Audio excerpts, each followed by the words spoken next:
technicalities ay patuloy po nating ipanalangin na sila po ay makasama natin at makapakinig ng salita ng Panginoon. And normally and usually, ito po mga kapatirang, ito yung mga nasa mga lalayong lugar na hindi po natin nakakasama dito sa ating kongregasyon. Every time ay tayo pinagpapasalamat, inaayos lang po ang ating online Zoom at naway sila po yung makahabol sa atin.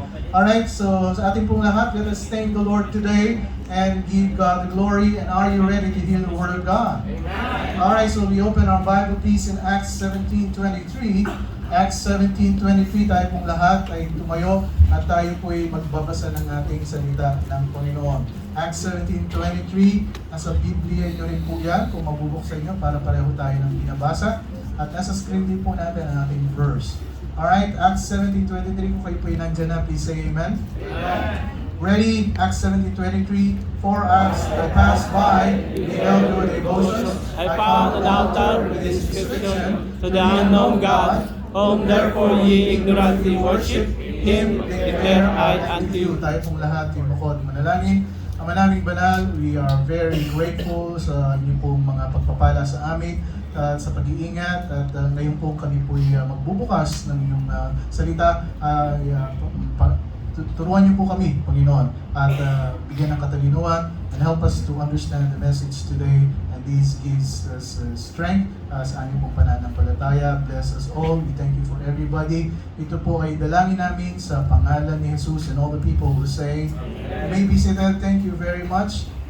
Alright, so quick reminder lang po, mamaya ay wala tayong speech choir for Bible Challenge because nag-request po yung ating mga leaders na mamaya after the service ay meet po ang mga members nila at mapag-usapan po kung paano yung paghahanda niyo po next Sunday ang ating speech choir at tayo po nating makaligtaan ito. Ito po yung napakahalaga at napakaganda rin dahil makikita po natin kung paano ang Panginoon po ay nagbibigay sa atin ng kapayapaan, right, sa ating pong speech choir, yung peace natin na maririnig po next Sunday. Right, so please help pray and please help your team na kayo po ay kasama namin next Sunday. Alright, and mamaya po bibigyan ko po kayo ng another additional information about sa ating po mga gagawin pa. Alright, God bless you today. This morning, we are still in our lesson series, Declaring God's Excellencies, right? Declaring God's Excellencies. Well, in Acts 17, we find Paul arrived in the city of Athens, and what's in his heart was that he saw a city wholly given over to idols. Dami niyang nakita mga, sabihin natin, mga tao doon na ang sinasamba nila ay hindi ang tunay na Diyos. And he saw a city swept up in philosophy, na napakadaming matatalino. Ito po yung gawing Europa, in Athens, at yung mga philosophers ay na well-known sa atin ay po yung nanggaling doon. So ang daming mga filosofiya, ang daming relihiyon, the intellectualism, the rationalism ay napakataas.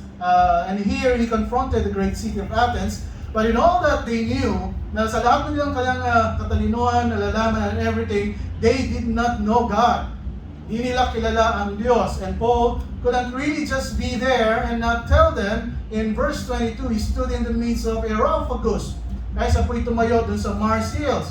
Ito po yung pinaka-public, parang plaza yan sa isang lugar. Then Paul, Acts 17:22, stood in the midst of Mars Hills and said, Ye men of Athens, I perceive that in all things you are too superstitious. Napakatatalino nyo, yung mga filosofiya nyo ay talagang well-known and everything. Sabi niya, as I told you last time, ang Mars Hills, ito po yung lugar na kung saan ay nag-meet yung mga matatalino, and it was the elite minds of Athens. They go there and it's where the decisive things were discussed. Pagka meron silang mga desisyon na gagawin, parang Senate parang kongreso, and decisions made, and they were in charge.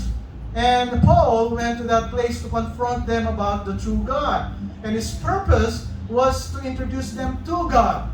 Ang dahilan niya ay nandito ako para introduce kayo sa tunay na Diyos. And he said, Ye men of Athens, I perceive that in all things you are too superstitious. And realizing that they were religious atheists, ano po? When you say atheist, ito po yung mga hindi naniniwala sa tunay na Diyos. And religious, when you say religious, mga reliyoso, talagang ginagawa po nila yung mga bagay-bagay. Pero in their minds, in their hearts, ay merong moral doubts to some degree, and they were not necessarily morally abandoned, and they don't realize whatever it is, they have plugged into the wrong deity. Nandun sila sa maling paniniwala, which in effect makes them atheist.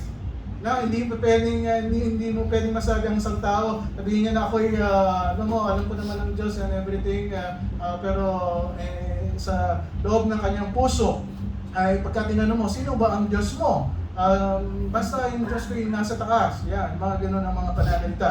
They thus live without God, and He wants to simply tell them that there are three things that must be known if we are to know God. May mga tatlong bagay, sabi ni Pablo, na maintindihan po natin kung talagang gusto natin makilala ang Panginoon. And like any good preacher, meron siyang 3 points dun sa kanyang pagsasalita sa kanila. And point number 1, God is.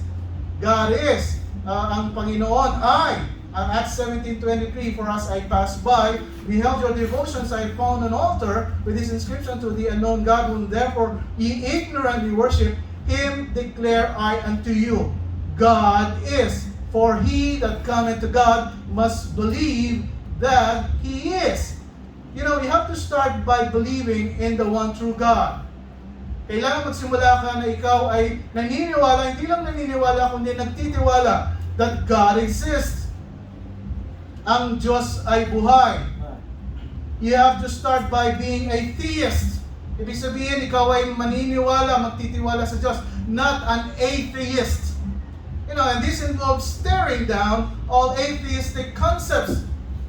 Pagka kung kayo maniniwala sa Diyos, kailangan sirain yung mga wrong concepts na naitanim sa puso't isipan ng tao. You have to abandon your naturalistic, materialistic rationalism. Yung mga amorally, you have to abandon your amorality. You have to abandon your false religion. Kailangan tanggalin mo lahat ito and come to the knowledge of the true God. And though the Greeks were very religious, addicted actually, one must say, to a pantheon of deities. At hindi lang sila sabihin nating atheists, kundi ang dami nilang mga Diyos-Diyosan na pinaniniwalaan kaysa sa tunay na Diyos. They did not worship the true God. So they never knew truth. Pagka hindi mo kilala ang tunay na Diyos, alam mo, kahit na anong gagawin mo, hindi mo malalaman ang katotohanan. They never knew righteousness. They never knew real peace.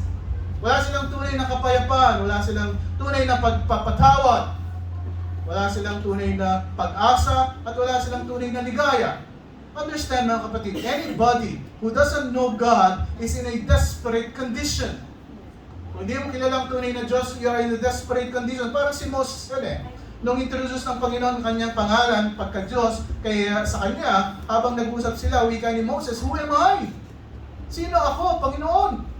I mentioned this to you last time, we never know who we really are until we first know who God is. Hindi natin makikilala yung ating sarili hanggat hindi natin kikilalanin kung sino yung tunay na Diyos. Kaya maraming tao sabi na, sino ba ako? Kaya sino ba ako? Ngayon, sabi nga natin, dati 2 gender lang. Ngayon, ilang gender na?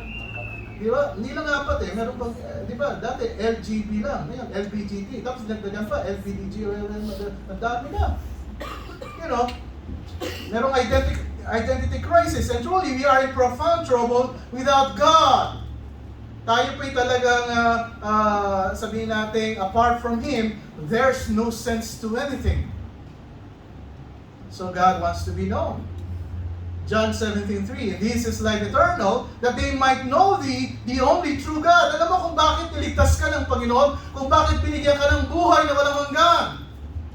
Ang sabi niya, para makilala mo ang tunay at nag-iisang tunay na Diyos, that you may know the only true God.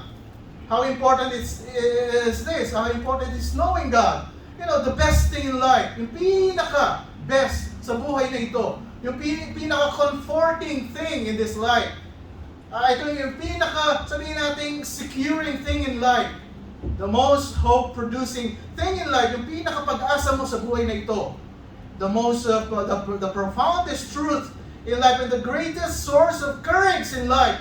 Yung talagang tapang mo dito sa mundong ito, wherein lies the standard for living. All of it is in the knowledge of God. Amen. Lahat ng gusto nating malaman, mga nangyayari sa buhay po natin, ito'y lahat sa kaalaman, sa ating katalinuhan, na binibigay ng ating Diyos. Apart from God, there's no sense to anything. There's no life, there's no hope, there's no righteousness, no goodness, no meaning, no truth, and no rules. Thus saith the Lord, let not the wise man glory in his wisdom, neither let the mighty man glory in his might, let not the rich man glory in his riches, but let him that glorieth glory in this, that he understand and knoweth me.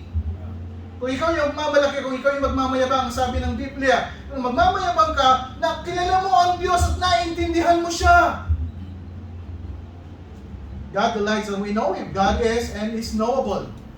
You know, God exists. Hindi siya yung parang Diyos na I'm going to hide myself to Jacob and then Jacob will hide and seek kami. God exists. You can know much about the God who really is. You can know His eternal power. You can do that. You can know His Godhead. And you can know something of His standard because He's written in His law in your hearts. Sa puso mo, alam mo. God is and is noble. It does not have to be the unknown God. Exodus 3:3. And Moses said unto God, behold, when I come unto the children of Israel, and shall say unto them, see, the God of your fathers hath sent me unto you. And they shall say to me, anong pangalan niya? What shall I say unto them? Anong sabi ng Panginoon kay Moses? I am that I am. I am hath sent me unto you. And God said moreover unto Moses, that shall say unto the children of... Ito, dagdag mo pa, sabi niya, hindi lang pangalan ko, I am that I am. The Lord of God your fathers, the God of Abraham, God of Isaac, the God of Jacob, hath sent me unto you. This is my name forever. Ito yung pangalan ko, magpasawalang hanggang 2024 na. Ang pangalan ko, I am that I am pa rin. And this is my memorial unto all generation. At kung alalahanin mo, anong pangalan ng Diyos? I am that I am pa rin. Hindi yan nagbabago. Now, secondly, Paul is concerned to tell who God is. Sino yung I am na ito? Now, it's one thing to say He is I am that I am. It's something else to describe Him. Ano ba ang Diyos ng I am na ito na pinag-uusapan natin? Acts 17:23. You know, Him declare I unto you, sabi ni Paul. Ano sabi ng verse 24? God that made the world and all things therein. God is creator. Itong I am na ito, He is the creator. He created you and me. You know why? Kasi sa Athens, yung filosofiya na, alam mo, ang tao yung galing sa evolusyon at ganito. Gumagawa na sila ng mga sarili nilang mga filosofiya and everything. No. Sabi ni Paul, this God is I am that I am. He is the creator. He made the world and all things therein. Alam mo kaya mababa ang moral ng mga tao ngayon? Kasi hindi nila kilala ang tunay na Diyos kung sino ang lumikha sa kanila. Kaya tatanungin mong tao ngayon, sino bang lumikha sa inyo? Ako'y galing sa atom, galing ako sa molecule, galing ako sa galing ako sa unggoy. Sabihin mo, sabi nga, ikaw ang pinaka-special na creation ng Panginoon eh. Bakit inalintulad mo ang sarili mo sa isang unggoy? Kasi sabi nila sa akin, ugali ko yung unggoy, ang aking pagdagawa. Ikaw, siguro, ganun na ang pinapakita mo. You know, Genesis 1:1, in the beginning, God created the heavens and the earth. Itong mga atheism na ito, itong mga sabihin natin evolutionist na ito, sagot na lahat itong Genesis 1:1. In the beginning, God created the heaven and the earth. Why make question? Diba? Ang tanong dito, nung nilikha pa ng Panginoon ang langit at lupa, nandun ka ba? Di ba wala ka naman doon? At pagkatapos sasabihin mo ngayon, hindi, ang tao yung galing sa ganito, ang creation ay, it's a big bang theory and everything. Ang tanong, nung naglikha pa ang Panginoon, nandun ka na. He's the one who created us, male and female. We are not a product of evolution. Kaya mababa ang moral ng mga tao ngayon kasi alam mo, hindi ko naman ako kilala ang Diyos eh. Ako'y nanggaling lang sa butete. Secondly, He's the ruler. God is ruler. Ang naglikha ng mundong ito and all the things therein, seeing that He is the Lord of heaven and the earth. Hindi lang sa pagkapaglikhaan, sabi niya, He is the ruler. He is the Lord of heaven and the earth. God is sovereign. He is transcendent. He is spiritual and He is immense. He is omniscient. He is omnipresent. And He is omnipotent. Ang Diyos na makapangyarihan. He is the ruler of the heaven and the earth. All that really bound up in His sovereignty over heaven and earth. You know, in Acts 17:24, the Bible says, dwelleth not in temples made with hands. This God, who is the creator, who is the ruler, He doesn't dwell in temples made with hands. Bakit pa kinocontain mo ang Panginoon sa isang lugar na kung saan ay hindi nga siya kasya dyan? Sa ating mga tao, sa ating mga mananampalataya, minsan kinocontain natin ang Panginoon sa ating buhay. You know, ang Panginoon ko, ganito lang pwede niyang gawin sa buhay ko. No. Be careful in saying that. We are talking about not only the God who is creator, but the God who is sustainer. He's the God who is in charge of everything, sovereign.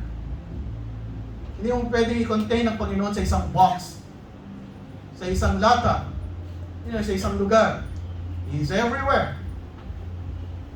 God is independent. Acts 17:25, neither is worship with men's hands, as though He needed anything, seeing He giveth to all life and bread and all things. He doesn't need anything.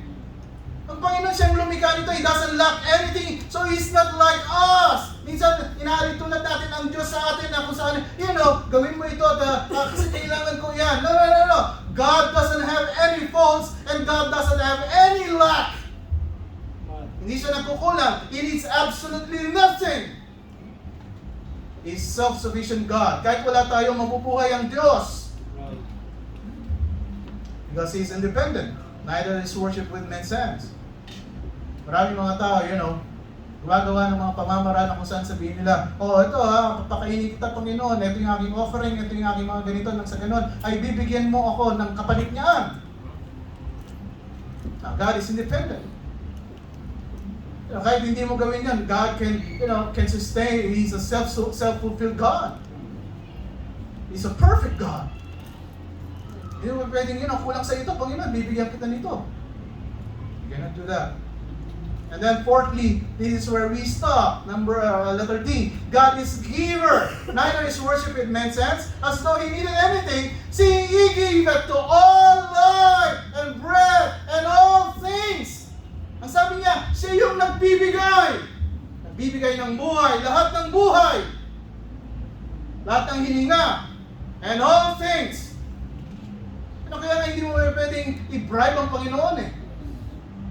Because He's the one who gives everything. Kaya tama ba yun, preacher, kahit di ako magbibigay ang Panginoon? Yes! I'm not saying that giving is not a biblical principle, but still giving is a biblical principle. Pero kung yan ang gagamitin mo para bigyan ka ng Panginoon, that's wrong. Because He can give you everything. He's in charge of everything. He created everything. He sustains everything. Nilikha kita pagkatapos hindi kita kayang bigyan. And He provides everything. Absolutely everything. Di ba nga nung nasa Pilipinas ka, nag-pray ka, mag-abroad ako, Panginoon, bigyan mo ako ng ganito. Nandito na nga tayong lahat. Pagkatapos sasabihin mo sa Panginoon, dinala ko ng Panginoon dito para magsakripisyo, para mahirapan, para ganito. Something wrong. Pero nung nagpe-pray ka, nung nasa Pilipinas ka pa lang, alam mo, Panginoon, makalagpas na ako ng mga immigration officer na yan sa Pilipinas and everything. Di ba? At pagka nakalagpas ka, tuwang-tuwa ka na naman. Sumakay ka ng aeroplano. First time mo, napakaganda naman talaga ng aeroplano. May pamusika pa. May pakain pa. Diba? Tuwang-tuwa ka. Di ba nung lumapag ka sa Terminal 3? Terminal 3 ba yun? Terminal 1. Terminal 2 sa mga Jalpan yun. Di ba tuwang-tuwa ka? Makita mo yung, di ba, Dubai. Pagkatapos nandito ka na, lahat ng pagmamaktol. Dinala ba ako ng Panginoon dito para ganito.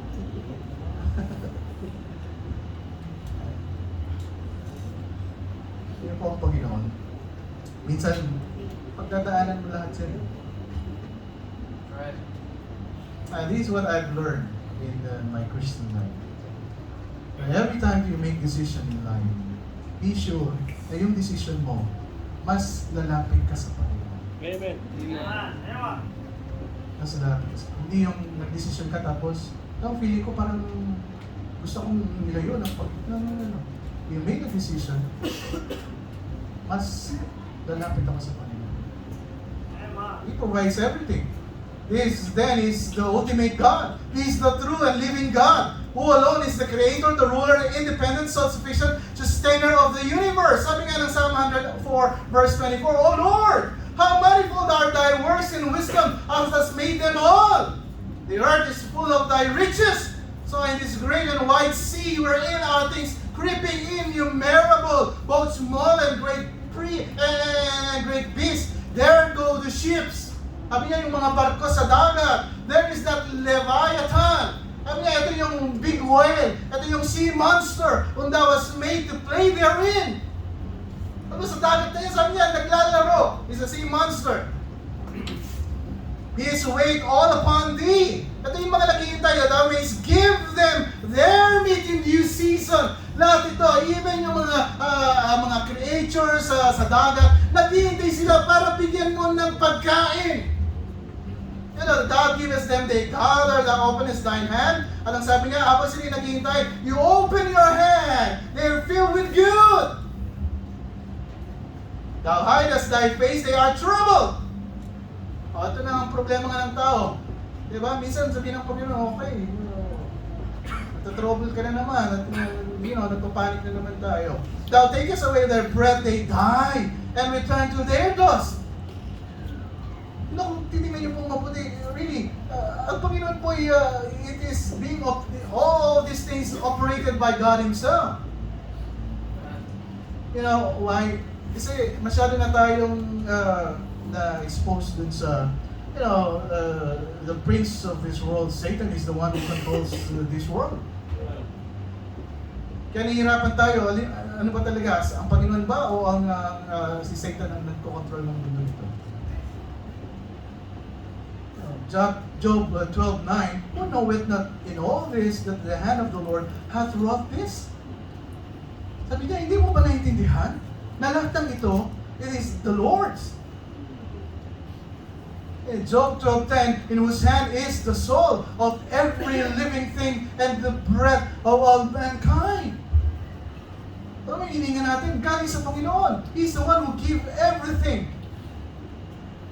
Hindi tumataas ang BP mo ngayon dahil ang Panginoon pinipigyan ka niya ng sustenance. Amen. Hindi, may maintenance ako. Diba? That's true, that's fine. That helps. Kung talagang kukunin tayo ng Panginoon, kukunin tayo. You cannot do about it. Amen po ba? Doon sa mga malapit na may mga deadlines na malapit na. And believe me, they knew whom He spoke. Alam din ng mga Athens kung sino yung sinasabi ni Paul sa kanila. But they did not know God. Alam nila na may creator. Alam nila, but they knew the description of the kind of deity that He was telling them. Sabi in Job 33 verse 4, the Spirit of God had made me, and the breath of the Almighty had given me life. Romans 11:33, the depths of the riches, both of the wisdom and the knowledge of God. How unsearchable are His judgment and His ways past finding out. Romans 11:36, for of Him, and through Him, and to Him are all things, to whom be glory forever and ever. Amen. Colossians 1:17, and He is before all things, and by Him all things consist. God gives all. God gives to all life and breath and all things. Letter E, God is the controller. Acts 17:26. And he hath made one blood of all nations of men for to dwell on all the face of the earth, and hath determined the times before appointed and the bounds of their habitation. Itong Diyos na pinapakilala ko sa inyo, ang sabi niya, hindi lang sa creator ng heaven and earth, sabi niya, but hath made one blood all nations of men for to dwell on the face of the earth. Sabi niya talaga tinalagay niya yung mga Amerikano, at talagang isisilang sa Amerika, yung mga Pilipino, maisilang sa Pilipinas, yung mga Arabo, isisilang sa Middle East, and everything, sabi niya, and appointed, determined the times before appointed. Now, he made one from one Adam, all started there. Nilikha niya pula, he determined who and where and when. He's the controller of history. Siya po yung nagkakontrol, kaya po may mga sabihin nating bansa na mga, halimbawa ang Europa, bahagi-bahagi. You know, marami pa yung dating Pakistan, galing India. Tama ba? India ba? O Pakistan ng India? India sa galing. Ang Singapore galing Malaysia. Di ba? Dati partisan ng Malaysia. Ngayon, naghiwalay sila. Ano pa, yung mga bansa. Ang Pilipinas, nagbabalak ang mga taga Mindanao na ihiwalay sa Pilipinas sa Luzon at sa Visaya. Tama po ba? You know, ang sabi niya, God is the one who raised up every nation, including the Greeks, including barbarians. He made them all out of one. You know, God is the controller. Yes, meron tayong mga naririnig na mga wars, meron tayong mga, pero sabi ng Biblia, ito pa yung ililipas. God is in charge of their territories. Yung Russia ngayon, di ba, dati, buong Soviet Union siya. Ngayon, nagka-split sila. You know, Psalm 31 verse 15, my times are in thy hand. Panginoon, ang aking panahon sa mundong ito ay nasa iyong kamay. Hawak po ng ating Diyos ang ating buhay.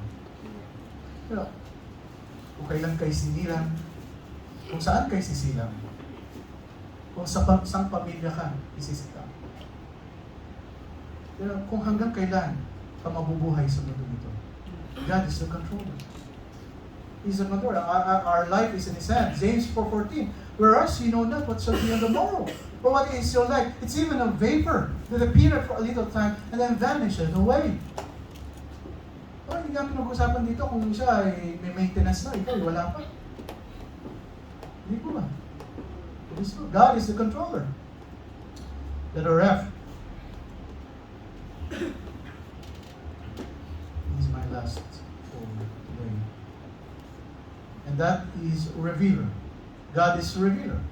So, why did God go through all of this?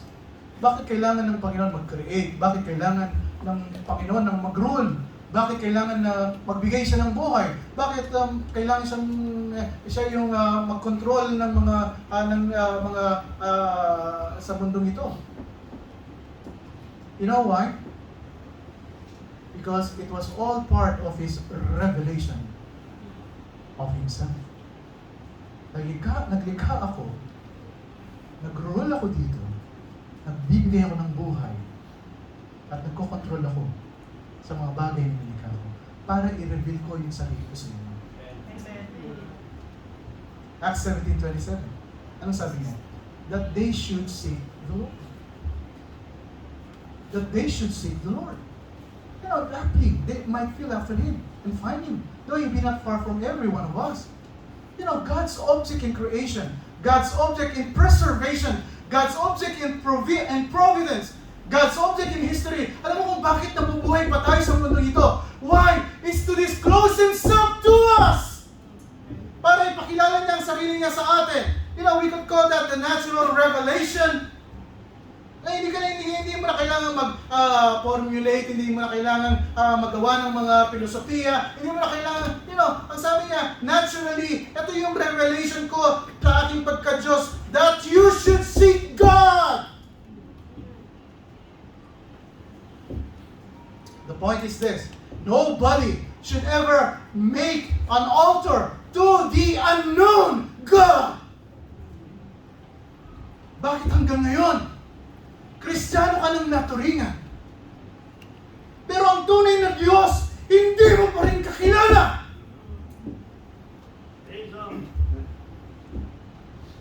Ginagawa natin ng Diyos na parang tayo.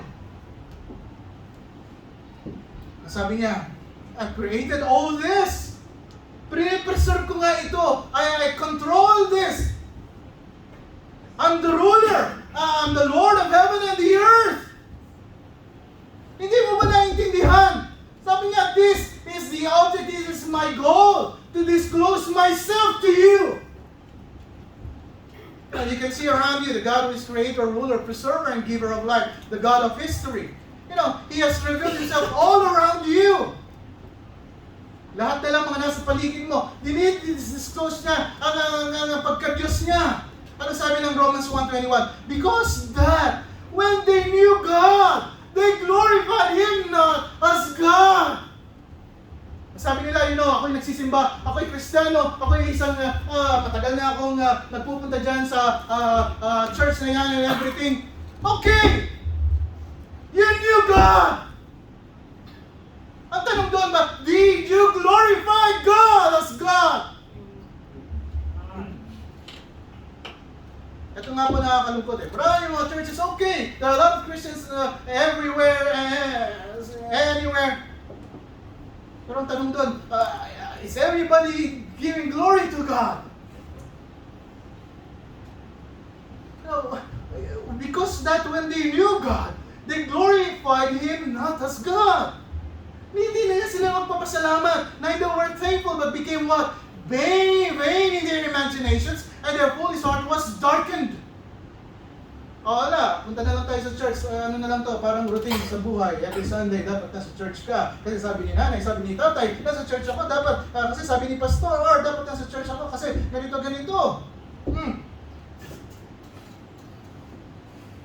I'd rather you come here, by your will. Pupunta ka dito dahil alam mo kung sino yung pinupuntahan natin dito. I'm not here because of Pastor Art. I'm here because of the true living God. Amen. He has revealed Himself in you. Sabi ng Romans 2:15, which shows the work of the law written in your hearts. Even your conscience also bearing witness. And your thoughts, the meanwhile accusing one another. Minsan ginagawa lahat natin ng dahilan. Ang dahilan lahat gagawin natin para lang hindi tayo maka-attend ng Sunday. Nakakalungkot. Gagawin natin ang ating paraan. Pero pagka sa ating trabaho, kahit na may sakit tayo, okay, kasi yung boss ko, hinahanap ako kasi ganito. Every Sunday naman, hinahanap ka ng Panginoon. Amen.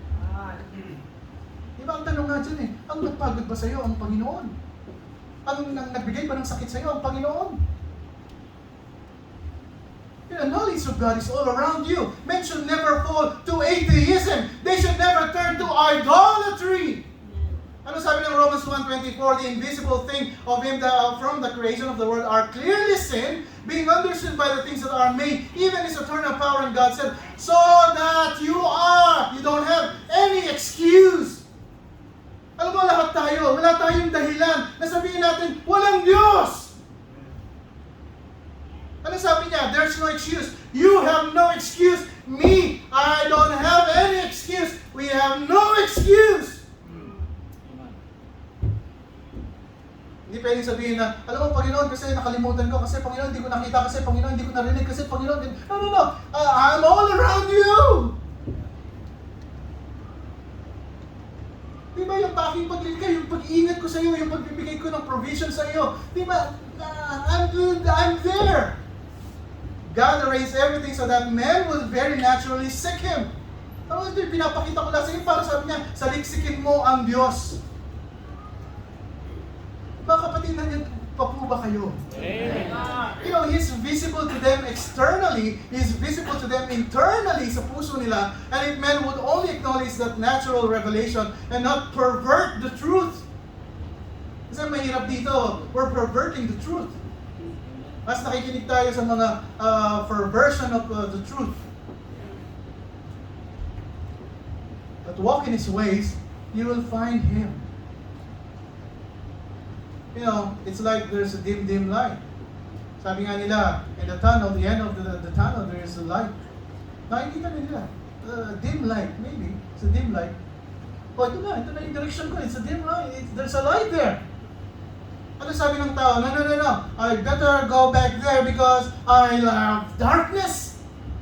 Mas mahal ko ang dilim. God has meant places knowledge in man, in hope that man would see the shady light of natural revelation and feel after the full light. Instead, man saw the glimmers of light and turns around and pursues darkness. Sabi niya, mas pipiliin ko na yung darkness kaysa dun sa dim light na nakikita ko.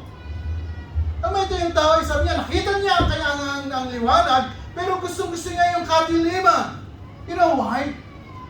Alam mo bakit mas gusto niya yung dilim? Men love darkness rather than light for one reason. Their deeds are evil. It's not intellectual actually. It is moral. Mas gusto ng tao yung dilim kaysa sa liwanag because of the amorality. All nations, all men, whoever they are, have the same opportunity to see God revealed in the natural creation. Pantay-pantay tayo, lahat tayo. May chance ang makakita ditong nilikha ng Panginoon. But we don't like that. We don't want that. Even God said, I am the revealer. But people, they said, I don't like that dim light. Dim light lang. The pure darkness, pure darkness. When they knew God, they glorified Him not as God. And they turned around and plunged into iniquity. Mas gusto na kasi nila yung kasalanan. Pagka kasi, evolutionist ka, walang Diyos, I can do everything what I want. Walang mag-judge sa akin. Kaya nga po may mga evolutionist kasi they don't recognize God is the true living God. You know why? Because of their sin. It's a sin issue.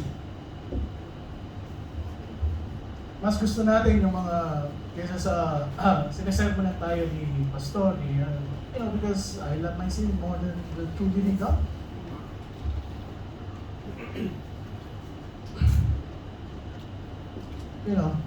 Sa Acts 14, si Paul and Barnabas here, they are at Lystra, and Paul preached again. And these people are a little confused. Ang nakita nila kay Paul at kay Barnabas, para silang mga Diyos. Nakita nila si Barnabas as Zeus, at nakita nila si Paul as Hermes. Hermes, Paul. Paul pala, Hermes dito. Ano sabi ng Acts 14:15? Sabi ni Paul, and saying, Sirs, why do you do these things? Sabi niya, bakit mo ginagawa itong mga bagay-bagay na ito? Ano sabi ni Paul? Kami mga tao din, kami mga normal na tao of like passions with you. We are ordinary people like you, and preach unto you that you should turn from these vanities. Sabi niya, wala akong pinagkaiba, I'm the pastor here, pero pare-pareho lang tayong tao dito eh. Yeah, I'm not a special person because, I am the one who's preaching here. There's nothing special about me. There's nothing special about me. Nagkakaroon lang tayo ng sabihin natin, this kind of authority. It's because I'm preaching the Word of God.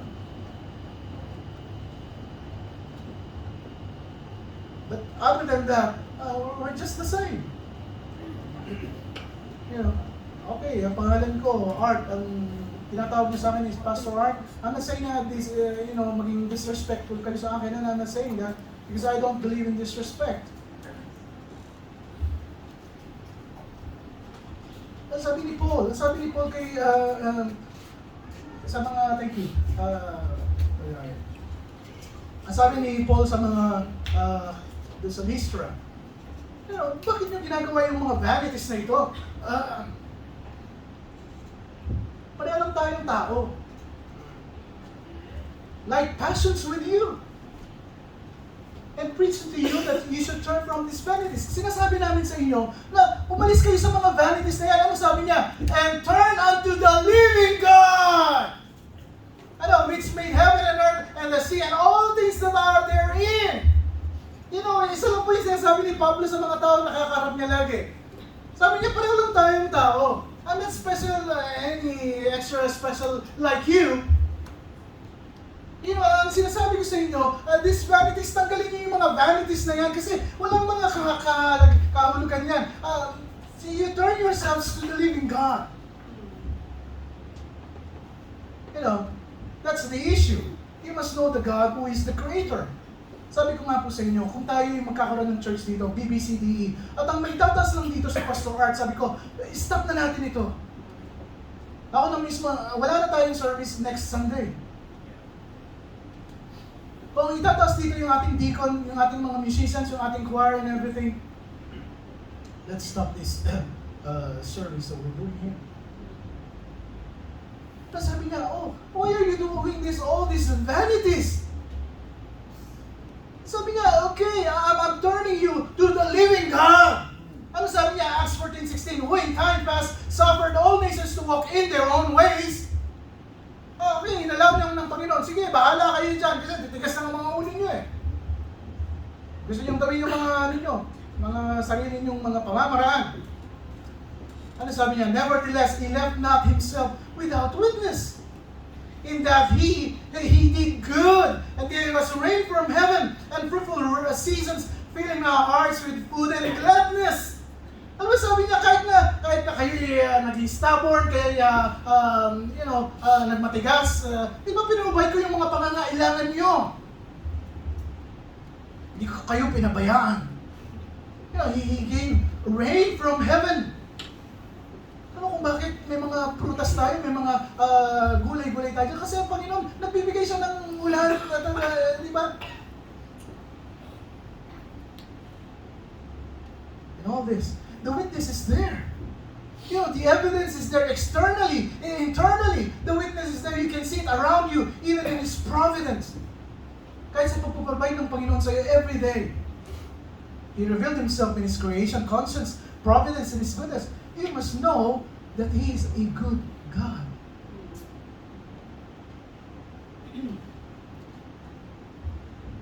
Yeah.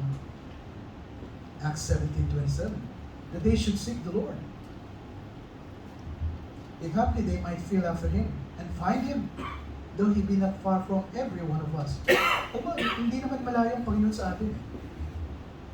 Ikaw lang ang nagsasabi na, napakalayo naman yata ng Panginoon sa akin.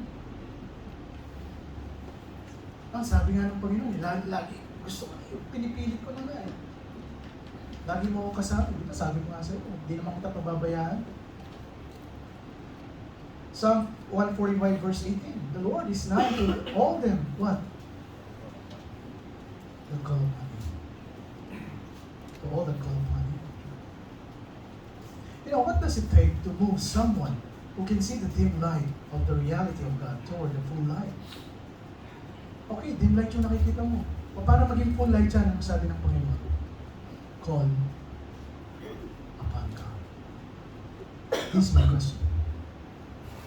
When is the last time you call upon God? When is the last time you call upon whose name is I am that I am?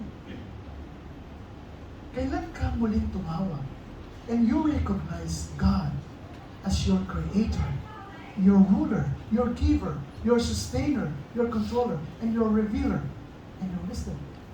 Kailan ka muling tumawag sa tunay na Diyos? This is a big question mark for us today. You know, tumatawag lang ba tayo sa Panginoon pagka may pangangailangan tayo? This is what been taught to us. Kasi may kailangan ka ngayon, lumapit ka sa Panginoon. O pagka wala tayong kailangan, hindi ka nalalapit sa Panginoon. Kaya nasabi ng Panginoon, alam mo, I'd rather, mas gugustuhin ko na yung mag-obey ka sa akin kaysa sa magsakripisyo ka sa akin.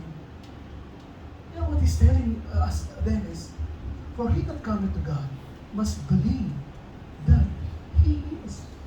Hindi niya sinabi, for he that cometh to God must believe because He's giving you something.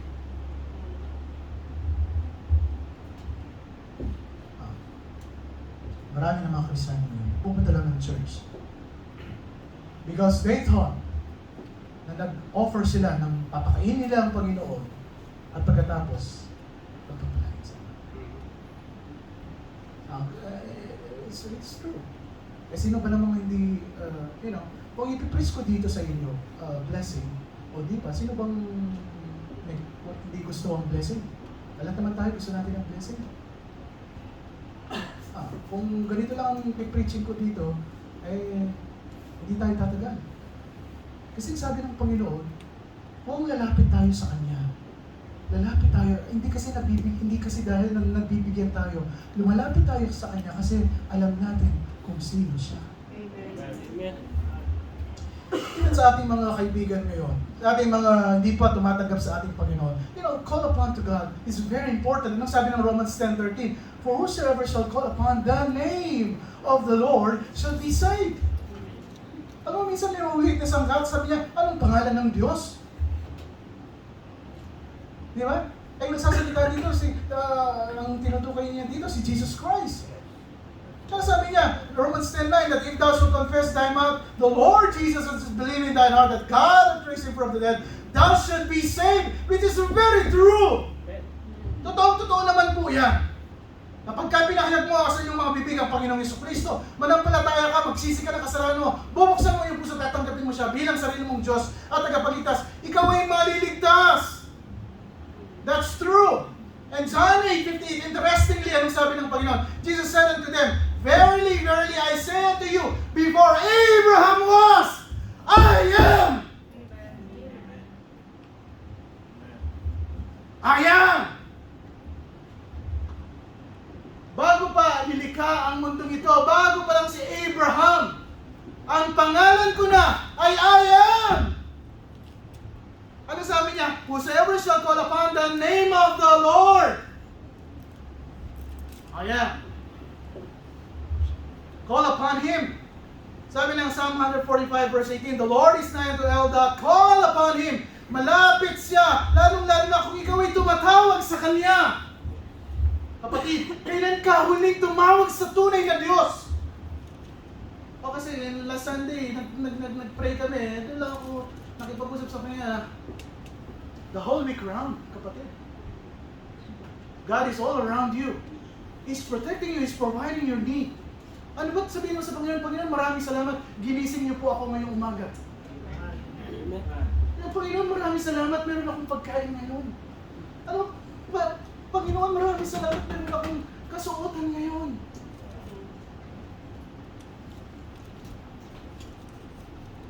He will fulfill the desire of them that fear Him. Sabi niya talagang ibibigay niya sa'yo, lalo na kung may takot ka sa Kanya. He also will hear their cry and will save them. But you have to cry out to be delivered. Kailangan tumawag. Marami kasi mga tao ngayon, they just being there, going to church, but they really do not call God. Alam mo, sabi ko nga, ilang weeks na kaming nagla-lesson ng declaring God's excellencies. I think this is the time na ito na po yung bahagi natin. Napakilala na sa atin ang Panginoon, I am that I am ang pangalan, He is the creator, ruler, and everything. This is the time for our part. Now, we have to call upon Him. Acts 17:28. Sabi niya, aptly, they seek the Lord. All these things, dahilan nito, they have to seek the Lord. He's the revealer. He's the revealer. And Acts 17:28, for in Him we live and move and have our being. Kung bakit nakakakilos tayo? Kung bakit nakakapunta tayo sa mga lugar-lugar? Kung bakit tayo nakakapasok sa ating mga trabaho? Kung bakit tayo napunta dito sa abroad? For in Him we live and move and have our being. Certain also of your own poets have said, ito nga, yung mga philosophers nyo, sinabi na nga eh. Even yung mga poets nyo, for we are also His offspring. Alam niya na sila created by God, we are His offspring. For as much then as we are of the offspring of God, we are not to think that the Godhead is like unto gold. Ano ba ganito na nga nangyayari sa atin eh. Ang Diyos natin, ang thinking natin sa Kanya is a material thing. He's gold, He's silver, He's stone, graven by art and man's device. Ang Diyos po natin ay hindi pwedeng maging ginto. God cannot be gold. God doesn't give birth to anything. Gold doesn't give birth to anything. Hindi naman nanganganak ang ginto. He cannot be silver, He cannot be stone, He cannot be an image formed by the art and taught to men and be creator. He has to be more than a man-made idol. God was not limited to gold, silver, or stone. Listen carefully, mga kapatid. If you really want to know God, kung talagang gusto mo makilala ang Diyos, don't look at an idol. If you want to know God, look out and look in, see creation and listen to your conscience. What do we have to say to our atheistic society? Mga taong hindi naniniwala sa tunay na Diyos. First, God is. His name is I am that I am. Our God's name is I am that I am. And secondly, is who God is. Hindi naman siya malayo talaga sa atin.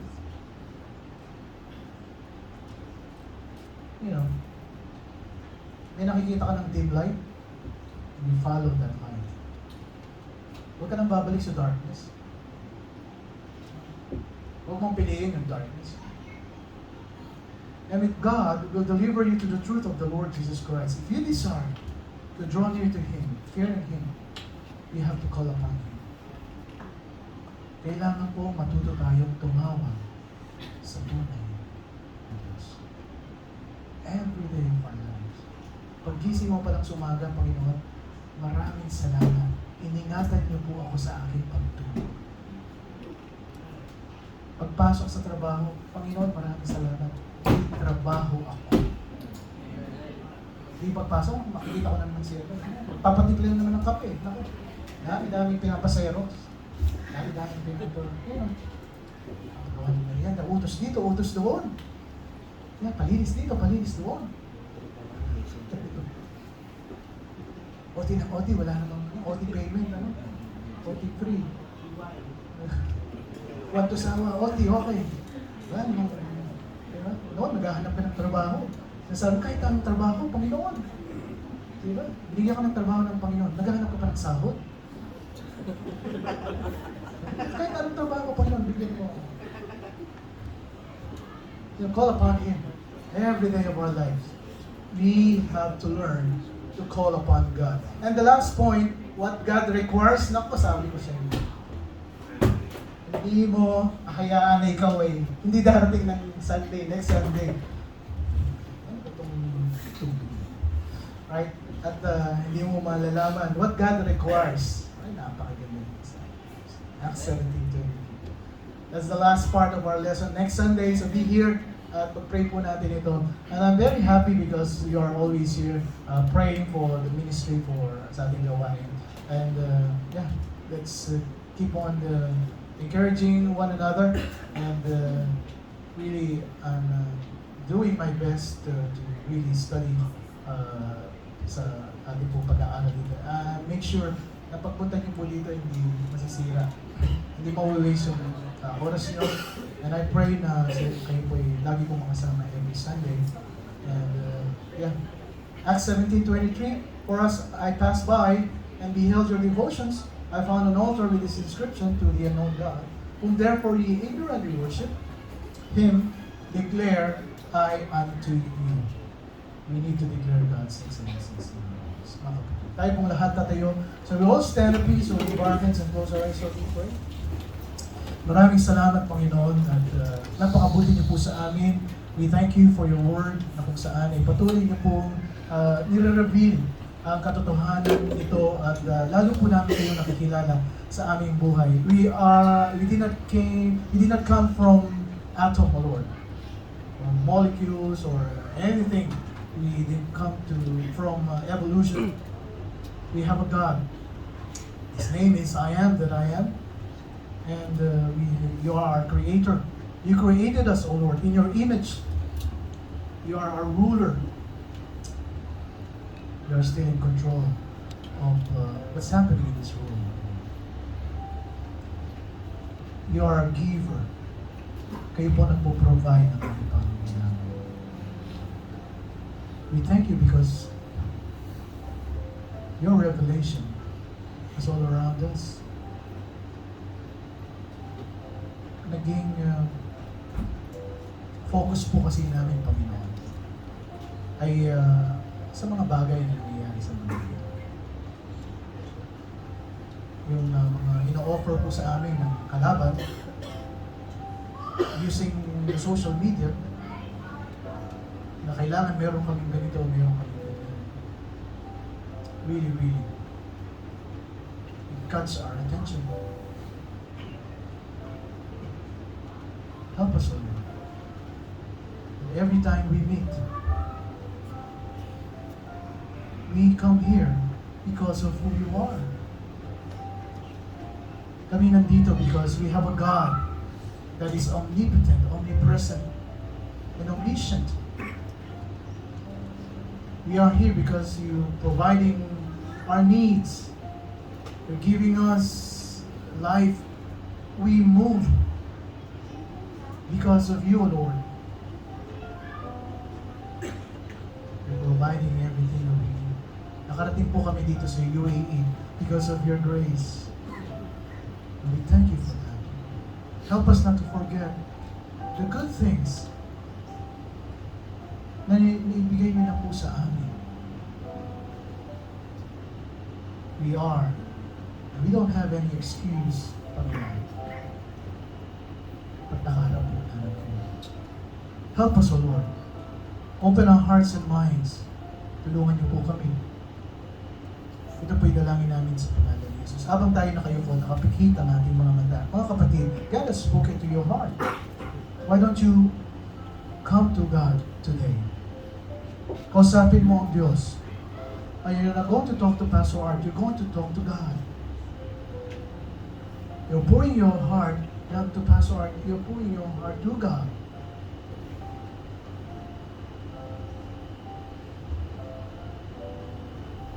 You speak to God. You call upon Him. You talk to Him. And He will answer. You ask for wisdom. Hingi ka ng katalinuhan sa Kanya. Where you give it liberally, ito po'y ibibigay niya sa inyo, sa atin. Hindi niya ipagdadamot ang katalinuhang hingin natin sa Kanya. Ito po'y pagkakalunan. You talk to God. Kausapin mo. Sa aming mga guests, to our guests, for whosoever shall call upon the name of the Lord shall be saved. He is why we are here. He is why your friend invited you here, is to know Jesus Christ in your life. You open your heart, you pray.